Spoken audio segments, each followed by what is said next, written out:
दुकानदारांची नजर चुकवून पर्स व रोकड चोरणाऱ्या 2 महिला ठाणे येथून जेरबंद। बातमी नाशिक येथून।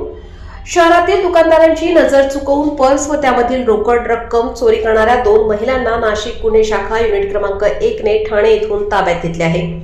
ही कारवाई नाशिक पोलिसांसाठी महत्त्वाची मानली जात आहे। भद्रकाली पोलीस ठाणे येथे गुन्हा दाखल करण्यात आला होता।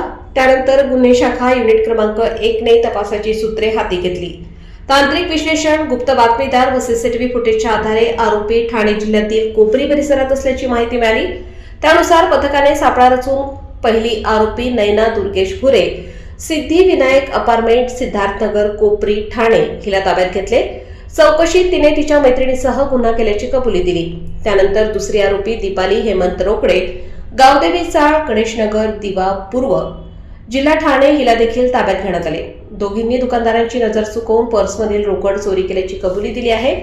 सदर आरोपी महिलांना पुढील तपासासाठी भद्रकाली पोलीस ठाण्याच्या ताब्यात देण्यात आले आहे।